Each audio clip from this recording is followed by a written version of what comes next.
Oke.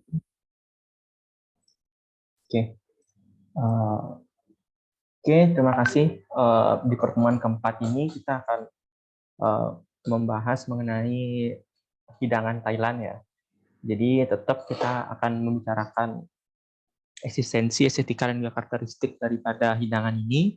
Setelah Thailand, kita ada Vietnam, dan nanti di akhir juga ada beberapa video yang bisa kita tampilkan gitu ya, untuk mengenal masakan yang akan kita bahas pada hari ini. Oke. Ya, mungkin untuk pemanasan sedikit, ice breaking teman-teman, tentang masakan Thailand ya. Teman-teman mungkin ada yang tahu masakan Thailand itu mungkin apa yang khasnya mungkin, atau cita rasa yang khas dari masakan Thailand menurut teman-teman.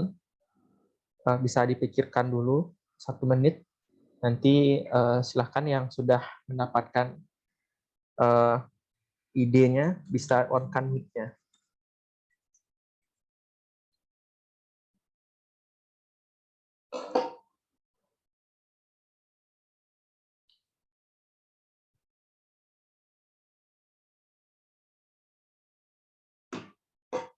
Oke, Cut Dara, Fania, mungkin bisa bantu. Baik, Chef. Untuk yang saya pikirkan jika mendengar masakan Thailand itu, yang pertama, masakan mereka itu kayaknya lebih kurang masak gitu, Chef. Maksudnya mentah-mentah gitu untuk sambal-sambalnya, kayaknya agak mentah gitu, Chef, menurut saya. Oke, ya. Banyak ya juga video-video mukbang orang-orang itu kayak dia makan-makan mentah ya.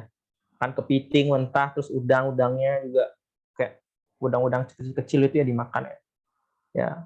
Terus teman-teman yang lain mungkin ada lagi 2 orang sebagai pemanasan dulu. Hardina.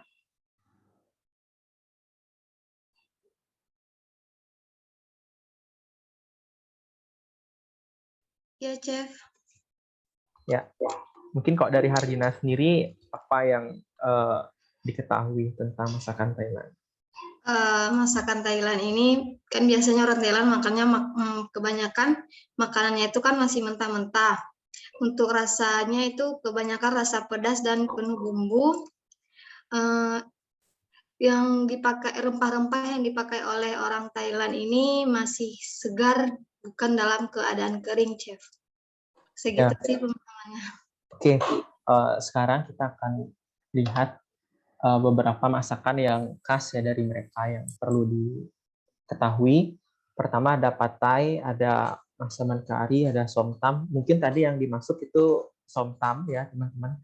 Itu kayak rujaknya kita gitu. Jadi buah-buahannya ya seperti kita, ciri khasnya asam pedas gitu ya. Tom yum, green curry, masaman, nam tok mu, fried rice juga mereka punya, sama seperti kita. Jadi ini beberapa masakan yang tersimpan di Google Cloud ya, dalam searchingnya. Kalau kita searching masakan Thailand, yang paling besar di sini pad thai. Jadi tentu saja pad thai yang paling terkenal ya dalam masakan Thailand ini.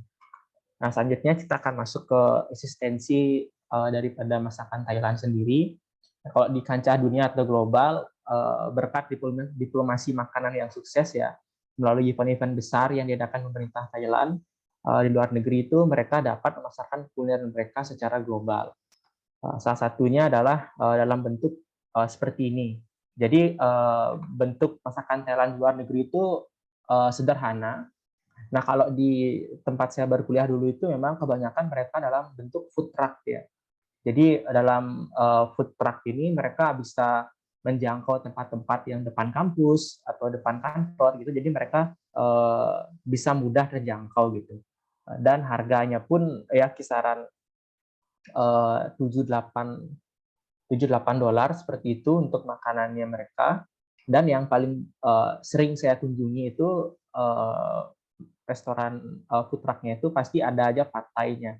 Itu entah dia rasanya agak asam atau mungkin agak pedas sedikit atau kacang yang berbeda, itu cita rasa yang mereka punya. Nah, di sini beberapa event itu dia memiliki posisi branding yang kuat tentang healthy food dan masakan yang berempah. Jadi masakan Thailand itu memang sudah dikenal secara global sebagai salah satu masakan yang sehat gitu, yang healthy food gitu. Yang kedua, pemerintah Thailand sendiri itu memberikan insentif bagi warganya yang membuka usaha kuliner di luar negeri. Asalkan mereka terlapor, mereka legal di luar negeri, mereka bisa melapor ke KBRI Thailand di sana untuk mereka bisa mendapatkan insentif dari pemerintah. Jadi memang pemerintah supportnya sebegitu besar untuk pengembangan kuliner ini karena pun ini merupakan bentuk diplomasi pengenalan budaya melalui makanan gitu. Dan yang terakhir itu terdapat standarisasi makanan yang akan dijual di dalam atau luar negeri. Ini diatur secara ketat. Jadi saya juga beberapa kali bertanya, kok bisa makanan kamu sama gitu. Mungkin kalau di kita itu masakan Padang ya. Kenapa masakan Padang warung A, B, C, D bisa ya kalaupun sedikit berbeda tapi cita rasanya itu agak mirip-mirip tipis gitu. Kok bisa mirip ya? Saya tanya begitu ke yang menjual di food truck tersebut. Kata mereka memang ada standarisasi gitu dari pemerintah. Jadi mereka dicek dulu kualitasnya, mereka diberikan pemahaman food safety gitu ya, hygiene, sanitasi gitu. Baru mereka bisa tercertified. Jadi salah satu cara mendapatkan insentif tersebut di nomor 2 itu mereka harus sudah lolos standarisasi makanan dari pemerintah Thailand. Seperti itu. Untuk mendapatkan insentif tadi ya. Mungkin itu. Nah di sini seperti yang dikatakan teman-teman tadi, Hardina dan juga Rizka tadi, itu memang masakan Thailand itu memiliki estetika di sini itu disebut flavor plus heat itu jadi panas pedas gitu ya. Jadi ada 4 rasa di sana, yaitu ada asam, manis, creamy gitu ya, dan juga agak asin dan ditambah dengan rasa pedas gitu. Jadi selalu aja mungkin antara cabai bubuk atau cabai atau berbentuk powder atau dia berbentuk seperti sambal kita, itu yang mereka gunakan untuk menambah cita rasa dalam makanan mereka gitu. Bahkan terkenalnya itu malahan cabenya Thailand itu disebut kalau di luar itu disebut bird eye chili. Kalau di kita tuh cabai yang cabai panjang, cabai keriting gitu, itu disebutnya bird eye chili di luar atau Thai chili gitu. Sebagus itu mereka membranding produk mereka sehingga kita bisa mengingat kalau kita mau beli cabai itu kita akan teringat negara Thailand gitu. Mungkin itu yang sukses dari mereka karena diplomasinya juga diberikan insentif, diberikan guideline standarisasi. Jadi itu yang membuat mereka kuat di pasar global seperti itu ya. Bahkan kalau dikatakan lebih tahu turis tentang masakan Thailand daripada masakan Indonesia. Walaupun dalam prosesnya memang masakan Thailand ini sedikit beririsan dengan masakan Indonesia.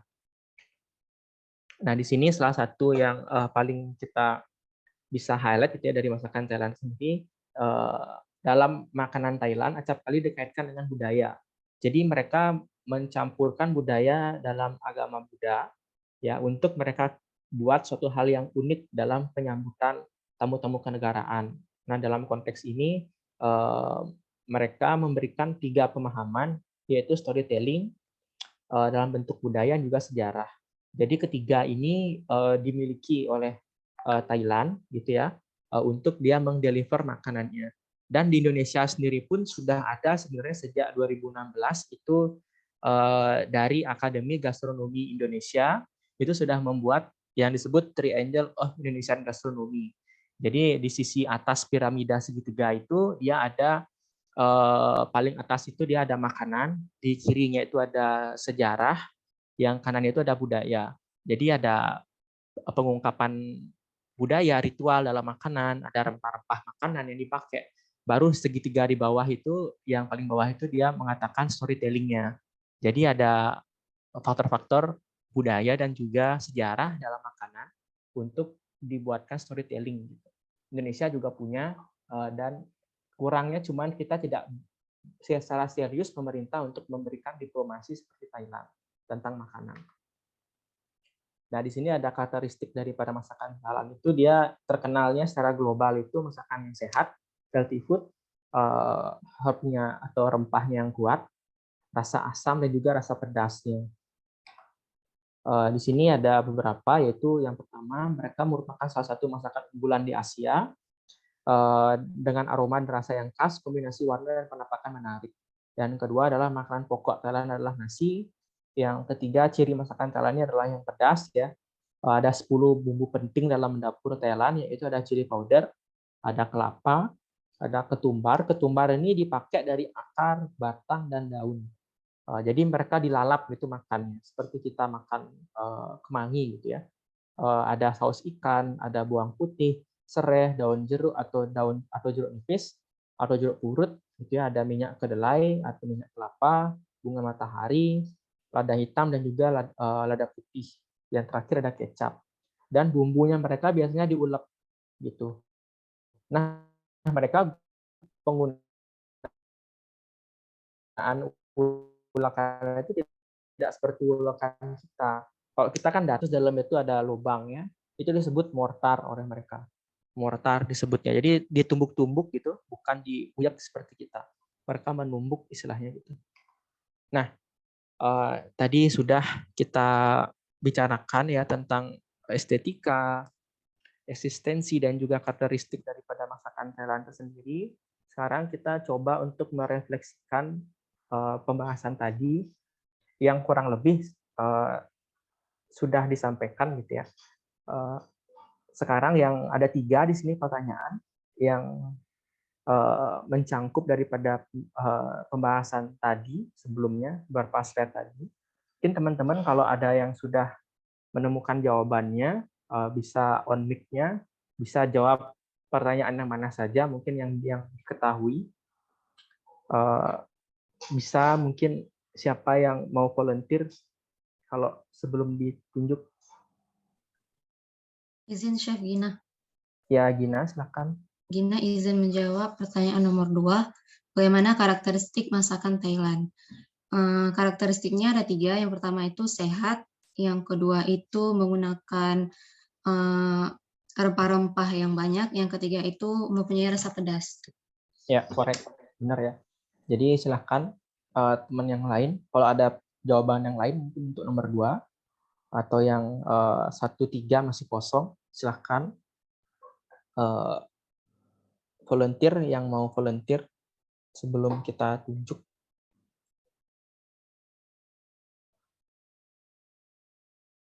Ya, mungkin bisa bantu Laisya, Sasabila bisa bantu jawab mungkin nomor yang diketahui.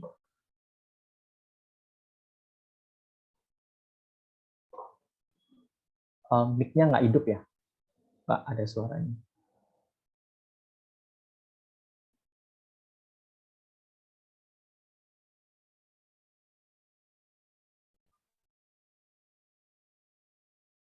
Mic-nya mungkin kendala ya.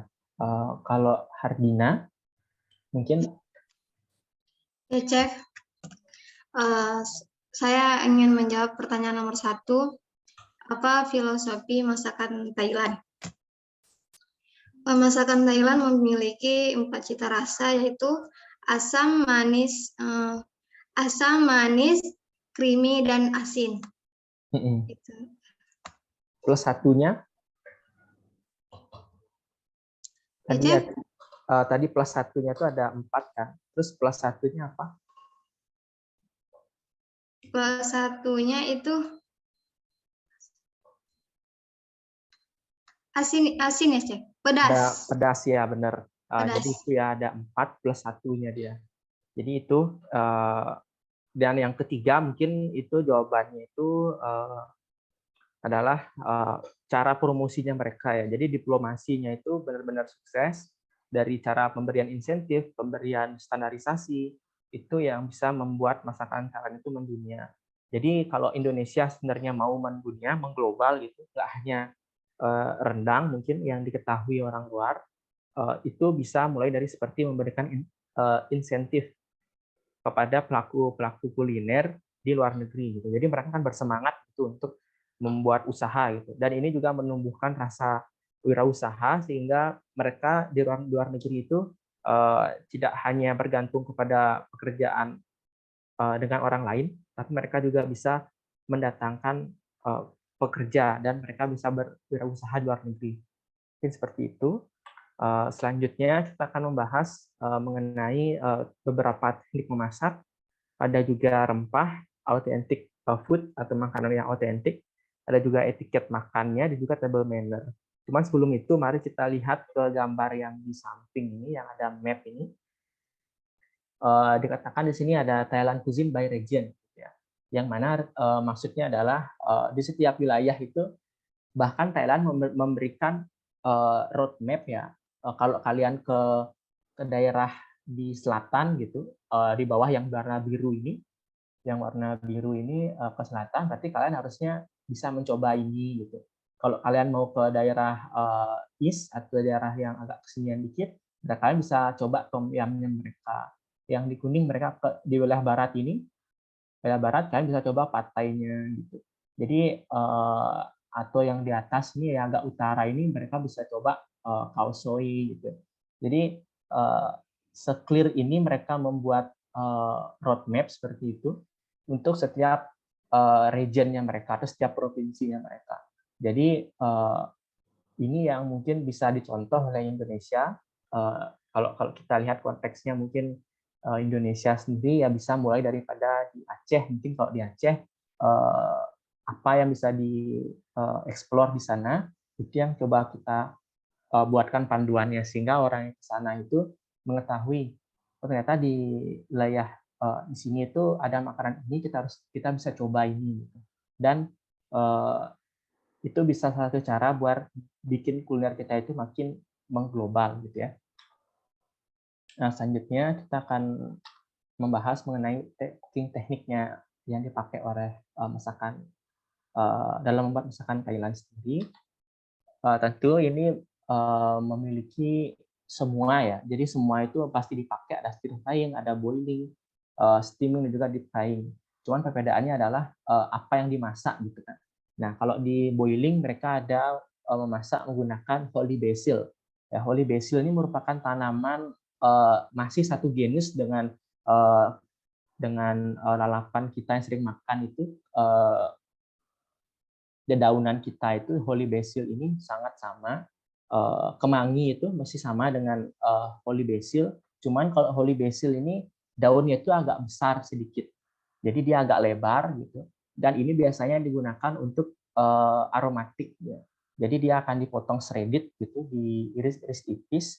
Nanti mereka akan ditaburkan di atas supnya mereka gitu. Atau di patainya atau di somtamnya mereka digunakan sebagai aromatik.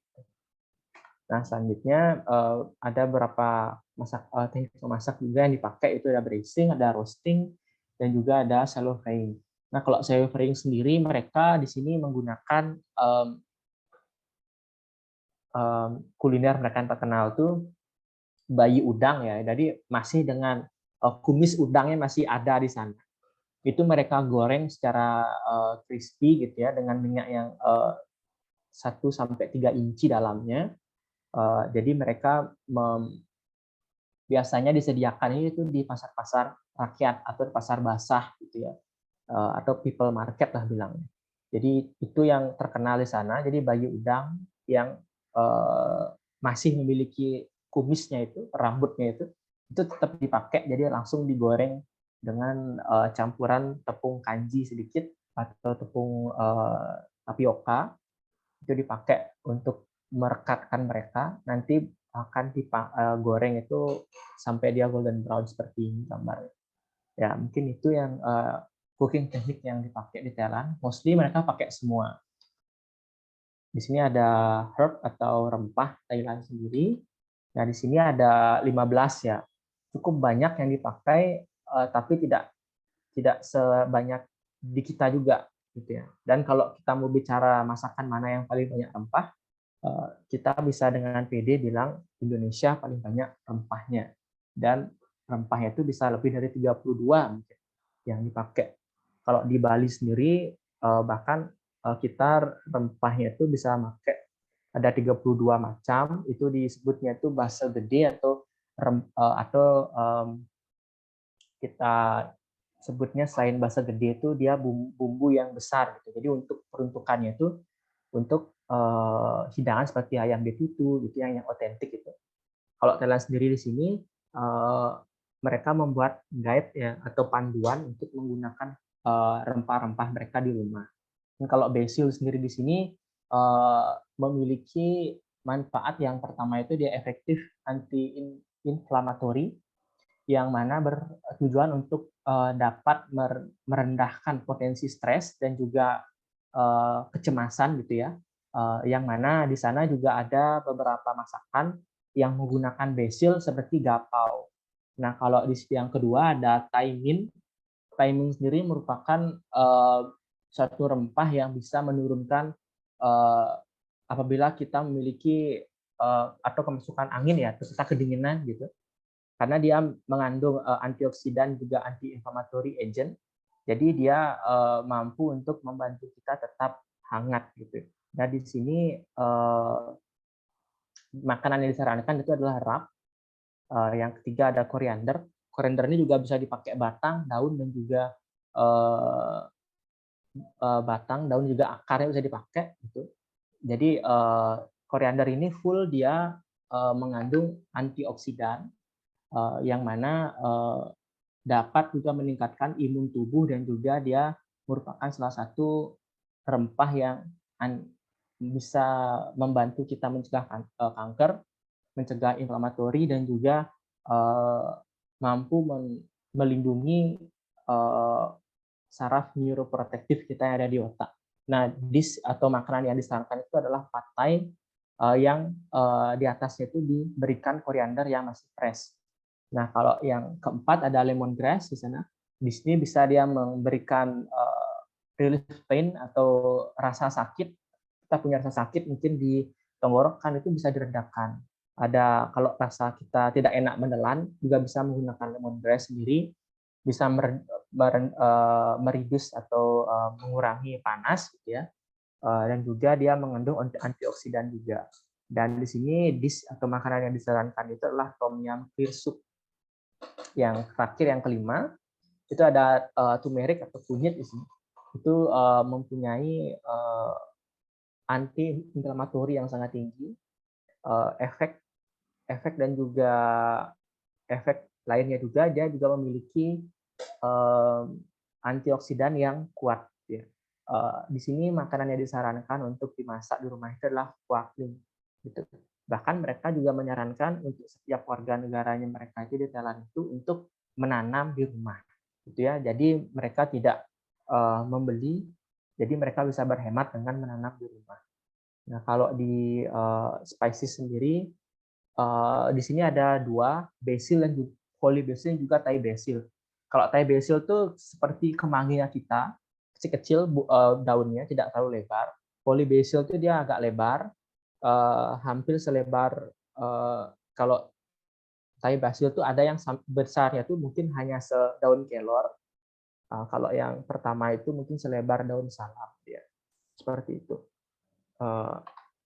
Selanjutnya kita akan masuk ke makan-makanan otentik daripada masakan Thailand. Nah, di sini Thailand juga memberikan beberapa guideline untuk kita bisa masak di rumah, gitu ya, ala-ala Thailand gitu. Yang pertama ini pada breakfastnya mereka itu Thai ice coffee ditemani dengan white rice, lalu ada chili jam toast gitu. Jadi ini breakfastnya mereka. Kalau lunch bisa pad thai, lalu ada stir fry vegetable atau tumis sayuran, dan minumannya itu ada Thai milk tea. Gitu. Kalau dinner mereka ada quinoa gakpao. Gakpao di sana ada quinoa itu pengganti beras, jadi itu bisa untuk diet. Gitu. Kalau dinner, lagi ada juga omelet, gitu ya. Agak kebalikan gitu ya. Kalau orang Western atau orang Barat tuh omelet tuh malahan dimakan di pagi hari. Tapi kalau Thailand tuh dimakan di malam hari oleh mereka. Nah, yang ketiga untuk dinner itu ada tom yum soup. Ya, ini cita rasanya tuh asam, pedas, agak berminyak sedikit. Jadi itu yang membuat badan mereka mungkin tetap hangat di malam hari ya dengan memakan itu. Yang selanjutnya kita move ke gambar di tengah. Ada gangluan, lalu ada pad thai, ada kaji musab, lalu kanyu, itu sama seperti sate kita. Ada sticky rice, mango yang di sini sudah mulai banyak juga yang jualan. Ada gang masaman, itu seperti namanya juga, itu cita rasanya asam ya. Lalu yang kuliner lain itu ada somtam, rice pepper, dan juga stuffed chili pepper. Jadi cabai besar itu diisi dengan daging cincang yang sudah diberikan beberapa rempah. Lalu mereka akan bisa di shallow frying, bisa juga dikukus. Itu untuk mereka. Selainnya ada Thai cuisine yang lain. Di sini ada white eggplant curry yang foto di kanan. Ada yang kedua ada fish in coconut sauce. Lalu di bawahnya itu ada shrimp di sana, ada udang, lalu ada chicken soup with coconut milk dan Thai style kitchen with vegetable di sana. Lalu ada chicken pad thai. Selanjutnya ada salad with squid and vegetable, cumi di sana. Lalu ada shrimp broth yang mana itu mereka menggunakan kuahnya itu dari kepala udang ya. Jadi kepala udang itu direbus dulu. Jadi rempahnya itu nanti didapat diekstrak itu dari kepala udang sudah direbus. Gitu, dengan ditambahkan beberapa mirpoa. Mirpoa itu terdiri dari 3, ada bayang bombay, ada seledri, dan juga ada wortel. Ya, itu yang biasanya dipakai untuk membuat stok atau kaldu. Selanjutnya kita akan masuk ke Thailand Dining Etiquette. Jadi mereka juga memiliki etika dalam makan, gitu ya. Jadi beberapa etika itu adalah seperti ini. Jadi ada do and dance-nya. Jadi ada yang boleh dan ada yang tidak boleh. Dari kiri kita akan membahas dulu. Karena dia dikatakan adalah yang boleh itu expect to receive all the dish at once rather than in set course.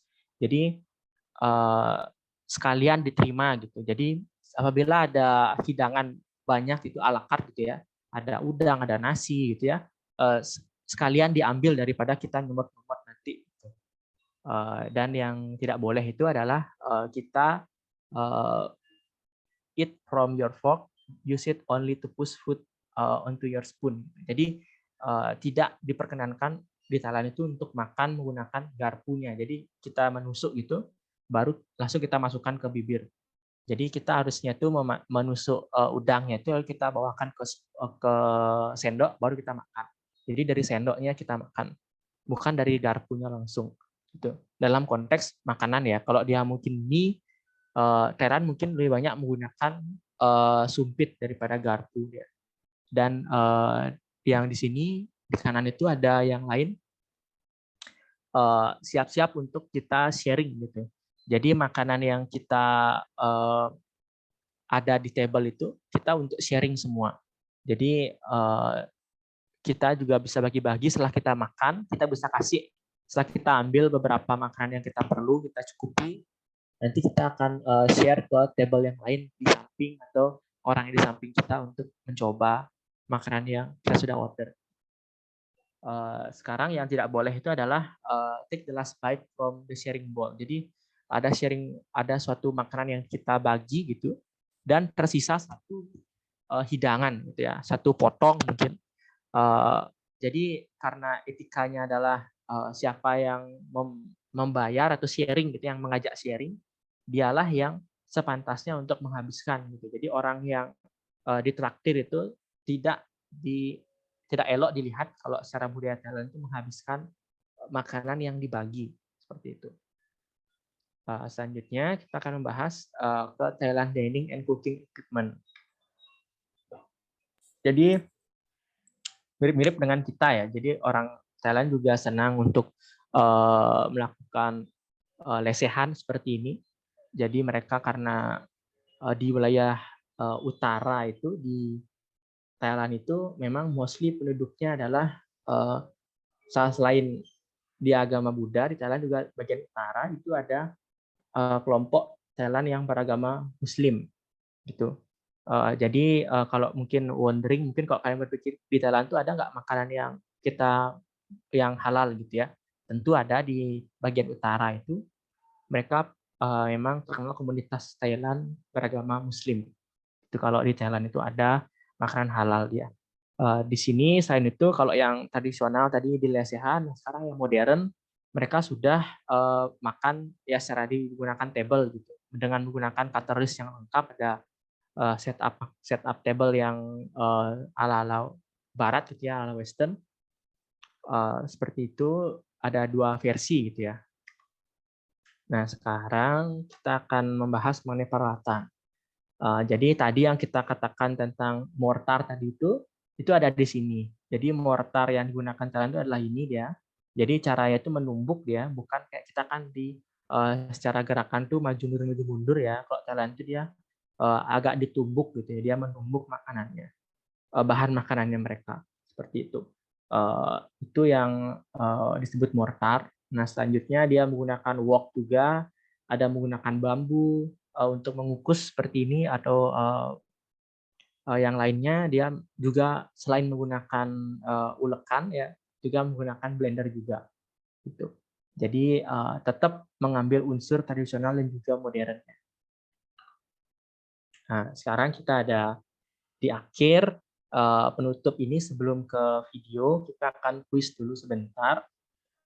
Kuis ini itu berbentuk trivia atau tebak-tebakan gitu ya. Nah, sekarang ini pertanyaan yang pertama. Di Thailand itu dia memiliki beberapa minuman yang populer. Ya, di sini bisa dipilih 2 minuman yang menurut kalian populer dan eksis ada di Thailand. Silahkan yang mau jawab. Ada yang mau jawab? 2 minuman populer yang dari ABCD ini, mana kira-kira minuman yang populer di Thailand? Bisa dipilih 2. Izin, Chef. Iya, Nisa. Thai Iced Tea yang nomor 5, menurut saya, Chef. Ya, Sama nomor 3 yang Thai Yogurt Drink. ya. Oke. Teman yang lain? Makasih ya, Nisa. Sama-sama, Chef. Ya, yang lain mungkin ada yang mau volunteer jawab. Karena Saya, sebenarnya, Chef. ya silahkan, Hardina. Kalau menurut saya, yang nomor 2 Thai Ice Coffee dan nomor 5 Thai Ice Tea. Thai Iced Tea, oke. Kenapa nggak ada yang milih matcha? Ada mungkin yang milih matcha? Matcha tuh dari daun teh hijau, diekstrak, dibikin powder. Mungkin ada? Ya, kalau matcha itu sebenarnya bukan produknya Thailand sebenarnya. Jadi dia tuh dari Jepang sebenarnya, cuman populernya itu digabung sama Dum Dum Iced Tea, Dum Dum Thai Tea itu. Produk salah satu Thai Tea yang mempopulerkan menu Thailand Thai matcha tea gitu. Itu yang sebenarnya jawabannya tidak ada yang salah. Jadi semuanya ini adalah minuman yang eksis di Thailand. Jadi semuanya korek sebenarnya. Nah, selanjutnya yang kedua, apa jenis nasi yang biasanya dihidangkan di Thailand? Mungkin ada yang bisa jawab. Apa jenis nasi yang biasanya dihidangkan di masakan Thailand? Apakah dia bola-bola nasi atau nasi goreng atau nasi sushi? Nasi sushi itu nasi yang short grain ya, atau yang pendek-pendek, menyerupai ketan tapi tidak selengket ketan. Yang keempat itu ada sticky rice atau ketan. Yang kelima itu ada nasi kering. Kira-kira mana yang biasanya dihidangkan di hidangan Thailand? Volunteer, ada yang mau volunteer? Gina Ananda mungkin bisa bantu dari kelima ini, mungkin mana yang kira-kira menurut Gina itu biasanya dihidangkan di hidangan Thailand. Yang dry rice, Chef. Dry rice. Yang lain, teman-teman? Yang fried rice. Fried rice. Oke. Yang lain? Terima kasih. Rizka tadi ya? Iya, Chef. Oke. Yang lain mungkin kalau ada. Kalau tidak mungkin yang common ya, yang biasanya dipakai jenis nasi itu sticky rice. Gitu. Jadi hidangan mereka tuh sebenarnya emang kebanyakan menggunakan sticky rice. Cuman kalau dalam keseharian mereka makan nasi itu mereka selalu menyimpan itu di dapur yang mereka itu ada 2 jenis, ada beras ketannya mereka. Beras ketannya mereka sebenarnya mirip dengan sushi rice. Jadi short grain atau bijinya itu pendek-pendek, tidak terlalu lengket gitu ya. Cuman daya rekatnya itu menyerupai ketan. Jadi mudah untuk dimakan menggunakan sumpit gitu.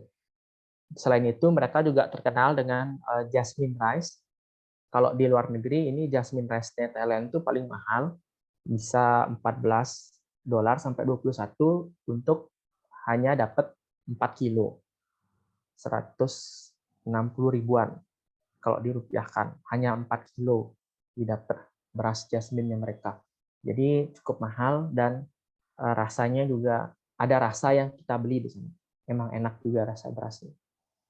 Selanjutnya, apa yang paling penting dalam makanan pokok di hidangan Thailand? Menurut teman-teman, yang paling penting dalam makanan pokok itu apa? Tadi sudah dibahas nasinya itu adalah sticky rice. Nah, sekarang itu makanan pokoknya di Thailand itu yang paling penting tuh apa kira-kira yang harus ada? Kalau kalian makan di rumah harus ada apa? Mungkin teman-teman ada yang mau volunteer.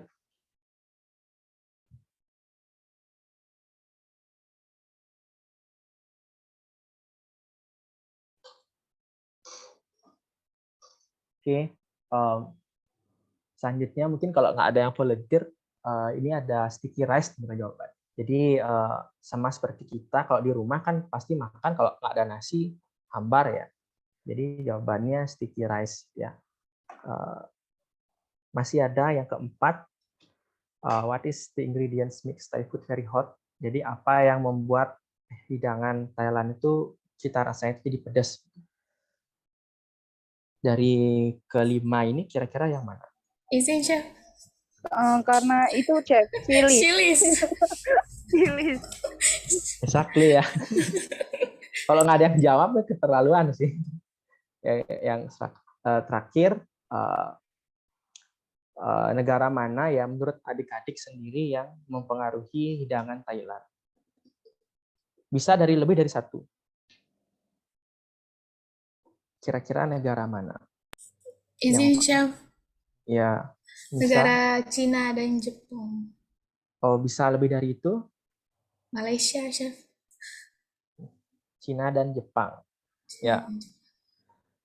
Oke. Sebenarnya semua ya, kecuali coconut oil. Coconut oil itu kan produk ya, bukan negara. Jadi ada 4 negara yang mempengaruhi makanan Thailand. Ada Cina, Jepang, India, Malaysia. Kalau India itu dari karinya mereka. Jepang dari nasinya, ya Cina dari produk-produk stir fry dish-nya, ya itu nasi goreng itu Cina. Kalau Malaysia sendiri itu ya rempah yang dipakai ya di Thailand itu ya cita rasa Melayu gitu ya, yang nasi lemak. Thailand juga punya nasi lemak dia, cuman saya lupa nama lokalnya mereka itu apa. Jadi mereka menghidangkan teri juga dengan nasi, dengan kacang tanah yang digoreng gitu. Lalu ada lauknya di sana. Jadi cita rasa Melayunya juga ada mereka. Mungkin itu. Sekian mungkin itu yang bisa dibagi kalau Thailand Cuisine. Mungkin sekarang saya mau share ada video yang bisa ditonton bersama terkait dengan masakan Thailand ya.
Ya, mungkin itu yang bisa di-sharing ya. Jadi itu adalah video daripada Thailand saat World Tourism Day 2016. Bisa dilihat kalau budayanya mereka itu juga masuk ke makanan gitu ya. Jadi itu yang sebenarnya bisa dicontoh oleh kita. Bahasanya kalau nggak dipromosikan gitu ya, sebagus apapun kita nggak akan bisa membuat produk itu mengglobal. Jadi penting untuk kita membuat sesuatu itu dipromosikan juga, jangan ngomongin aja di dalam-dalam aja di nasional gitu ya. Tapi juga sama juga konteksnya di kalian. Kalau kalian mungkin punya ide, punya masakan, kalau nggak diberitahu mungkin caranya dijual gitu ya. Nggak tahu mungkin orang-orang dengan produk kalian yang enak gitu ya. Mungkin kalau misalkan ibu kalian di rumah tuh berikan enak gitu ya, kenapa nggak coba berikan tester ke teman-temannya? Kalau suka suruh beli gitu. Jadi itu salah satu cara kita bisa mengetahui konsumen kita tuh di mana gitu ya. Nanti di akhir mungkin kita akan bahas salah satu learning journal teman-teman kalian yang cukup menarik ya, dia bertanya tentang usaha. Jadi saran usaha gitu ya. Saran usaha yang mungkin bisa dilakukan oleh mahasiswa sambil kuliah gitu ya. Nah, itu kita akan bahas nanti di akhir. Nah, sekarang kita punya break dulu sampai jam 9. Jadi kita punya break 10 menit. Teman-teman silakan mau minum, mungkin mau ambil snack dulu ya, mau ke toilet mungkin. Silakan dimanfaatkan 10 menitnya. Kita berjumpa lagi jam 9. Oke, Chef. Terima kasih.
Oke, sudah 10 menit ya, udah jam 9. Izin saya mau share lagi materi. Ya, ini materi yang kedua. Jadi materi yang kedua ini kita akan bahas tentang masakan Vietnam. Ya, ada Vietnam tetap ya, kita bicara tentang eksistensi, estetika, dan karakteristik. Itu kayak udah pakemnya kita dalam menjelaskan sih tadi. Kita akan warm up sedikit gitu. Kalau kalian sendiri teman-teman nih dalam masakan Vietnam sendiri, mungkin kalau kota atau negaranya, mungkin apa yang pernah diketahui, makanan kota, masyarakat atau lainnya, mungkin apa yang diketahui dari teman-teman tentang Vietnam sendiri gitu. Mungkin ada yang mau volunteer.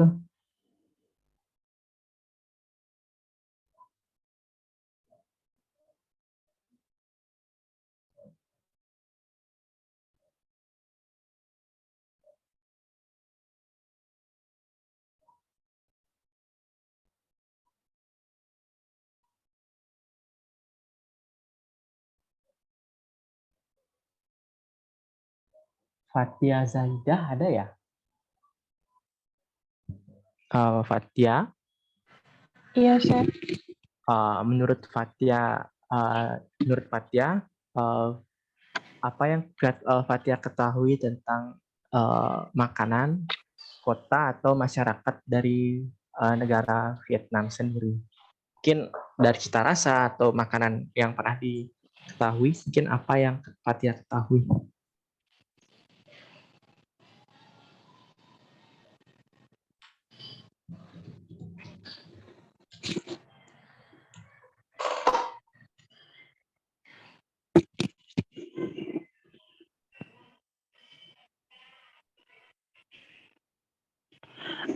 Maaf Chef, untuk masakan khas Vietnam, Fatia masih kurang tahu juga Chef, karena kurang dibahas oleh banyak orang Chef. Oke, mari kita asumsikan kalau masakan Vietnam itu asing ya di kita ya. Jadi kita tidak mengetahui itu, makanya kita akan lanjut ke slide berikutnya, karena kita asumsikan mungkin ini adalah hidangan yang asing di kita ya.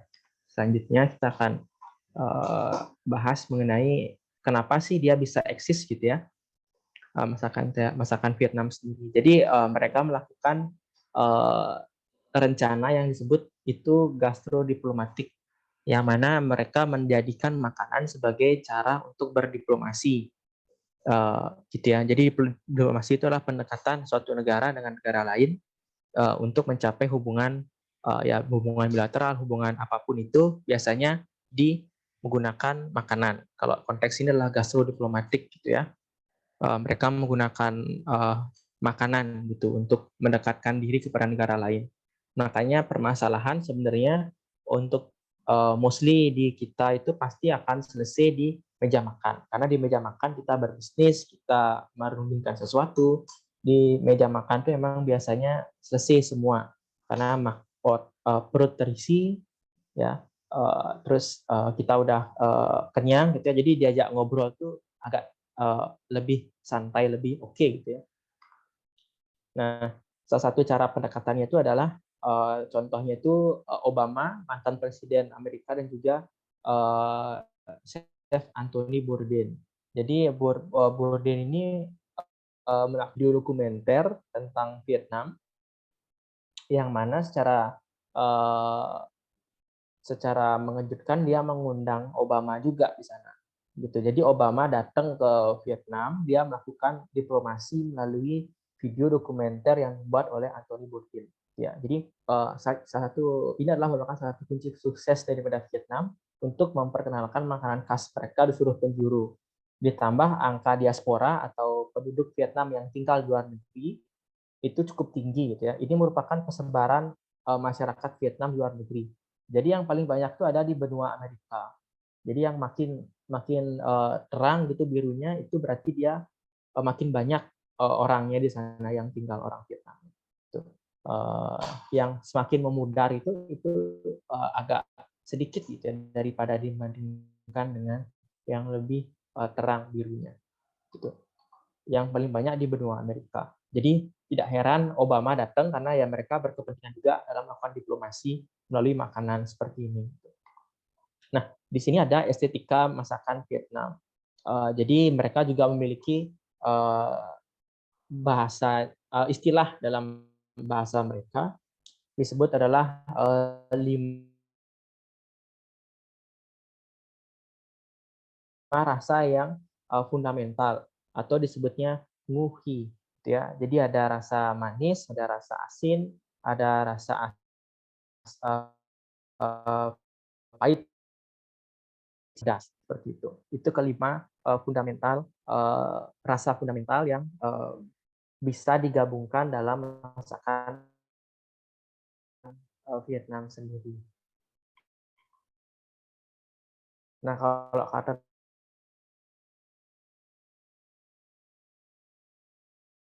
nanti kita akan bahas itu cukup unik ya. Terus Vietnam sendiri menggunakan resep yang mana ingredientnya itu menggunakan lemongrass, ginger, mint. Dia juga punya Vietnam mint sama seperti Thailand. Thailand punya Thai basil. Dia punya juga long coriander. Saigon salah satu kota yang menghasilkan kayu manis di Vietnam. Dia juga punya bird eye chili, chili yang kecil seperti chili yang buat makan gorengan tempe itu. Cuman dia warnanya itu merah ya. Selanjutnya ada Thai basil leaf atau daun kemangi yang ditanam di negara Thailand. Mereka juga menggunakan karena tetanggaan juga. Nah, ini yang disebut tadi five prongs gitu ya. Jadi ini diambil dari budayanya mereka, itu budaya masyarakat. Mereka karena pemeluk budaya Buddha, agama Buddha. Jadi di sini mereka menggunakan 5 elemen, yaitu ada api, ada tanah, ada metal itu besi, ada juga air, juga ada kayu. Jadi kelima karakteristik ini dapat melakukan resonansi gitu ya terhadap masakan Thailand, masakan Vietnam, yang mana akhirnya itu outputnya itu memberikan kesehatan bagi tubuh. Nah, contohnya itu adalah di sini ada paling bawah itu bebek, itu merupakan contoh yang hidangan yang dingin atau cool. Selanjutnya dia akan dihidangkan bersama dengan ginger yang hot, maka bentuk resonansinya tersebut dapat terpenuhi gitu. Jadi badan kita menjadi lebih stabil suhunya gitu ya. Kalau di filosofinya mereka yang mereka percayai seperti itu. Di sini ada yin dan yang juga, yang mana yin itu ada berkaitan dengan bentuk gitu ya. Kalau yang itu berkaitan dengan rasanya mereka. Jadi contoh di bawah seperti tadi itu ada bebek itu adalah dingin, lalu ginger itu adalah panas, lalu mereka cocok untuk digabungkan. Dan yang lain-lain itu kok dibahas, saya juga tidak terlalu expert tentang filosofi ini, jadi sekiranya seperti itu yang bisa dibagi, yang mana percampuran antara setiap elemen itu penting bagi mereka karena mereka percaya kalau dingin ketemu panas tuh bisa mendatangkan resonansi yang baik bagi tubuh mereka. Ya, kembali lagi ini yang dipercayai aja. Nah, masuk kepada reflection di akhir, itu apa itu nguhi, dan juga sebutkan 3 bahan dasar masakan Vietnam, dan yang ketiga itu ada coba dijelaskan apa itu gastrodiplomatik ya, yang dilakukan oleh Obama dan juga Anthony Bourdain tadi gitu. Jadi teman-teman silakan yang mau volunteer bisa jawab pertanyaan yang sekiranya diketahui jawabannya. Mungkin itu. Silakan yang mau volunteer, nomor mana yang bisa dijawab? Izin, Chef. Ya, Nisa. Nomor pertama, apa itu nguhi? Nguhi adalah 5 rasa yang fundamental yang menjadi estetika masakan Vietnam, yaitu manis, asin, sedikit pahit, asam, dan juga pedas. Korek ya, benar. Jadi itu jawaban dari Nisa, korek, benar. Yang kedua, mungkin yang ketiga, teman-teman ada yang mau volunteer bahan dasar masakan Vietnam dan apa itu gastrodiplomatik. Mungkin teman-teman yang lain.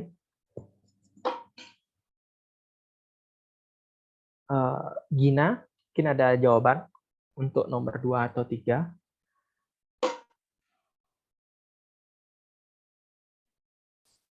Saya izin menjawab pertanyaan nomor 3. Apa itu gastrodiplomatik? Gastrodiplomatik itu berdiplomasi melalui makanan, Chef. Oke, benar, korek ya. Jadi sisa nomor 2, teman-teman, ada yang mau coba jawab? Nomor 2, 3 bahan dasar masakan Vietnam. Dari ada tadi mungkin sedikit clue, ada lemongrass, gitu ya. Ada koriander. Gitu. Itu yang tadi sempat dibahas. Dan teman-teman kalian sudah jawab, gitu ya. Kalau yang ketiga pertanyaan tadi ini, itu merupakan bonus poin aja sih. Jadi kalau teman-teman yang bisa jawab ya mendapatkan bonus poin untuk menambah tabungan nilainya ya di akhir. Nah nanti sekarang kita akan lanjut kepada next materi kita, yaitu teknik dan juga rempah, masakan otentik, etika, dan juga table manner dari Vietnam sendiri. Nah di sini ada merupakan map-nya, jadi sekiranya kita tahu dulu di mana letaknya Vietnam ini, seperti ini gambaran negara mereka seperti itu. Nah, di sini kita akan bahas cooking tekniknya atau masakan atau teknik memasak yang digunakan.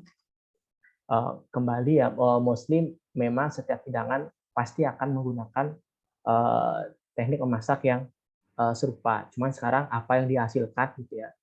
Nah, kalau di boiling sendiri, di sini ada di highlight-nya sini, mereka memang kebanyakan menggunakan rempah ya, seperti lemongrass, ginger, jahe, ada mint, daun mint, ada juga Vietnam mint, ada juga long coriander, ada Saigon cinnamon, ada bird eye chili, lime, juga Thai basil leaf. Jadi mereka dalam merebus itu, masakan mereka itu memang kebanyakan menggunakan memang rempah itu banyak banget.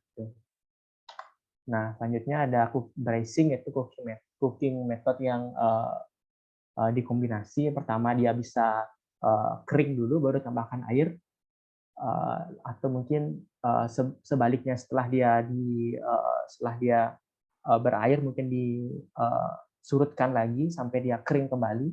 Itu juga bisa disebut cooking teknik yang kombinasi. Nah, kalau di sana di roasting itu atau dipanggang itu memang mostly mereka memanggang bebek atau ayam ya di wilayah selatannya mereka.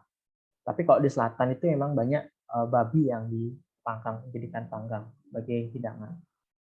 Nah, di sini kalau yang di shallow frying di sana yang paling sering itu digunakan adalah sapi ya sebagai proteinnya mereka, sebagai peneman. Nah, selanjutnya kita ada herb and spices Vietnamese cuisine. Jadi mereka juga memiliki beberapa rempah.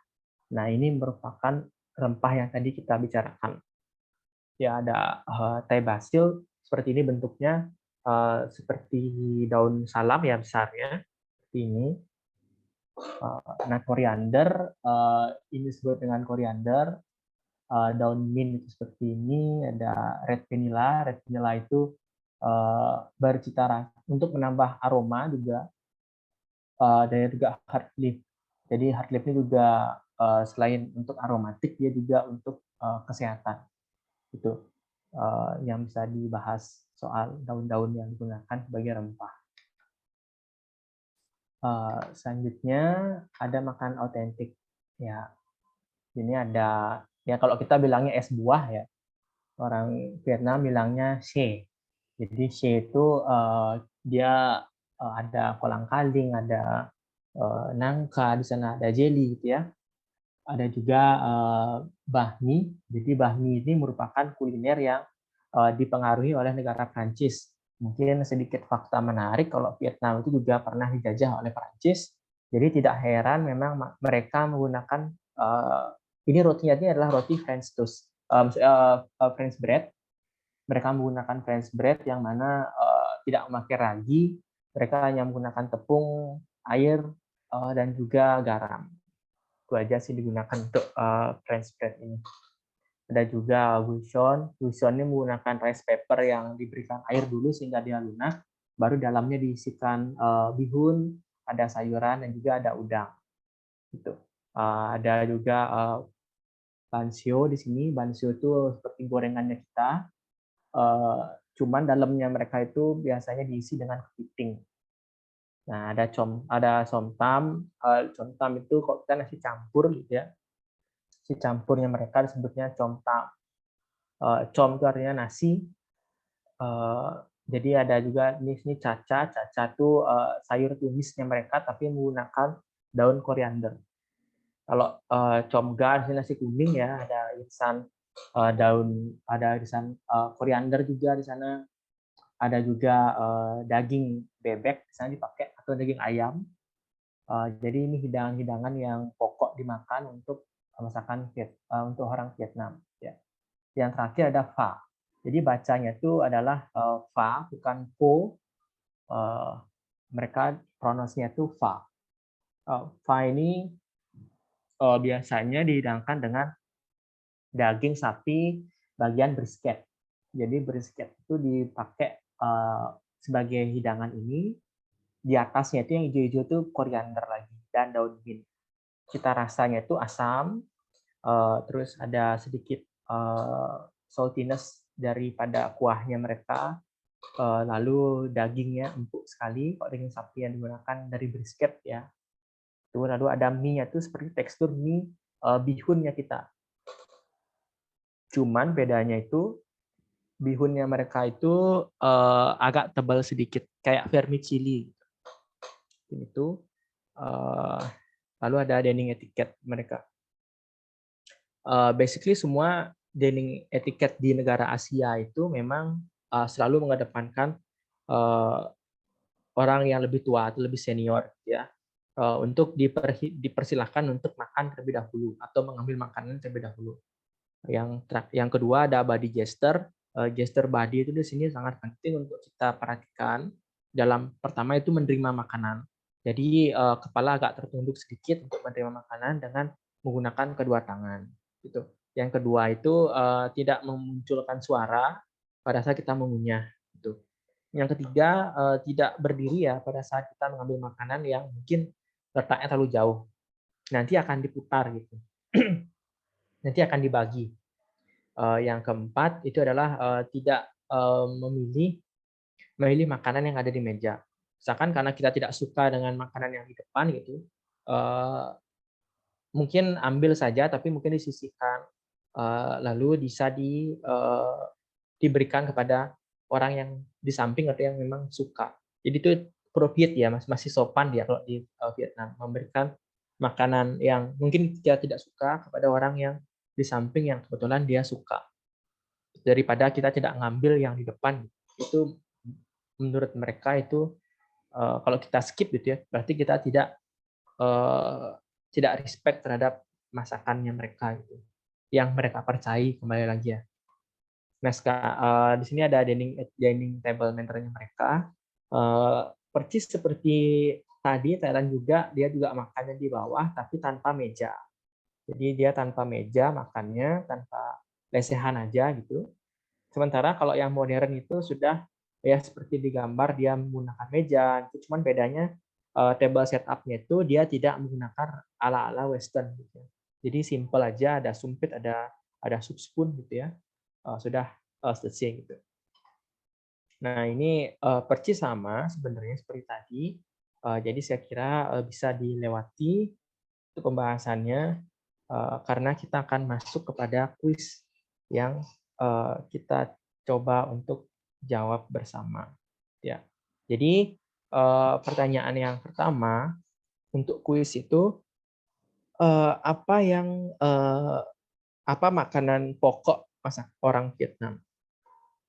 Itu yang pertama. Yang kedua adalah hidangan mana yang mencontohkan konsep daripada yin and yang tadi kita bahas mengenai dalam konteks masakan Vietnam.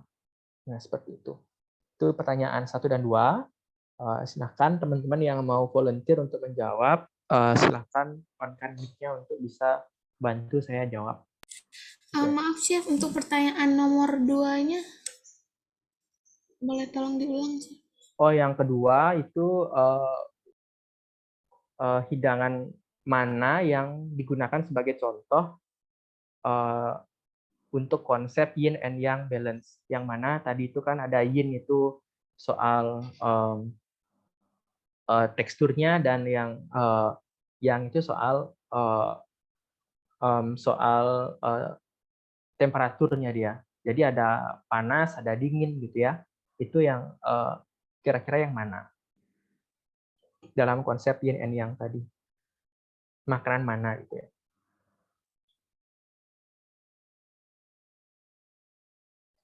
Mungkin itu pertanyaan yang kedua. Teman-teman yang mau volunteer bisa jawab mana yang mungkin bisa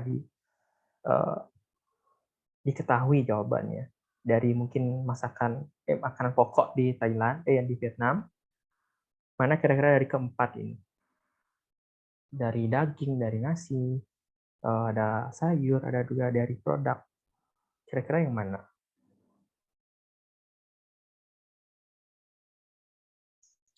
Izin Chef, yang nomor 1 itu rice. Ya, benar Gina. Jadi yang kedua, ada yang mau Ya. volunteer? Yang kedua itu duck meat with ginger fish sauce.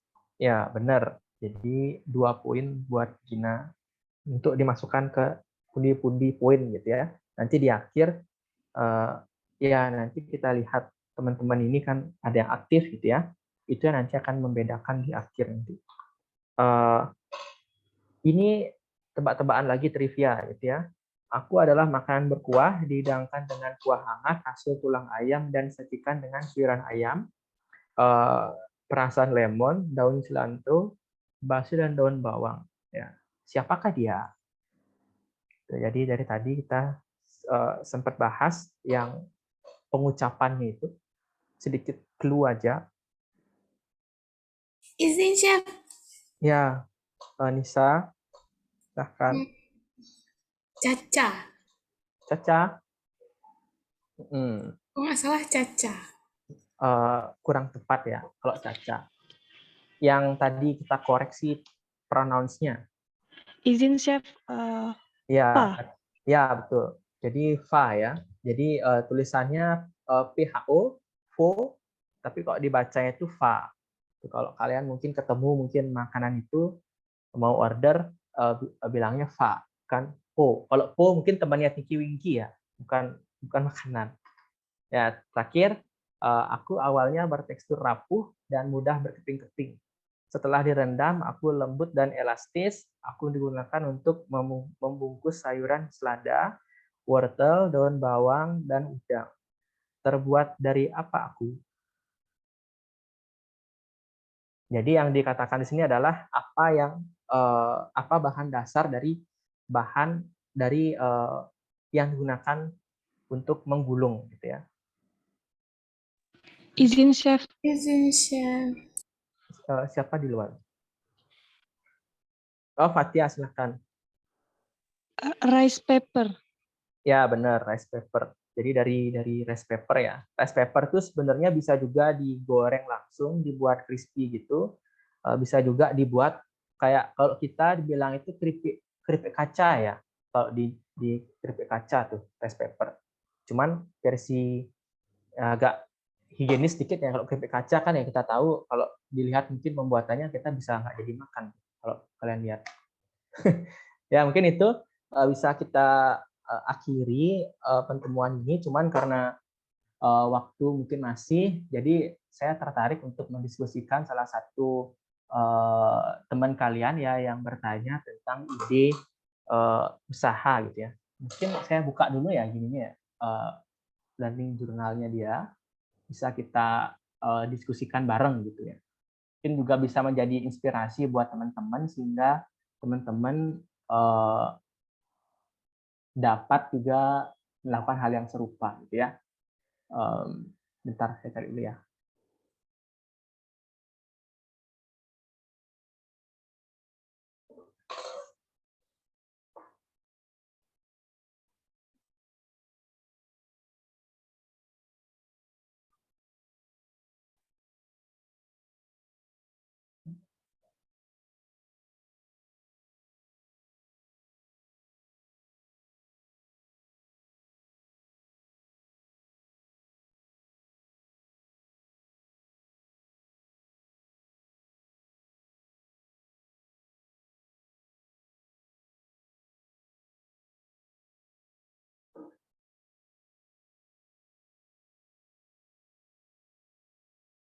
Ya, sembari menunggu, mungkin teman-teman yang sudah sempat baca feedback-nya, mungkin ada yang mau diklarifikasi lebih lanjut tentang pertanyaan yang sudah dijawab oleh saya.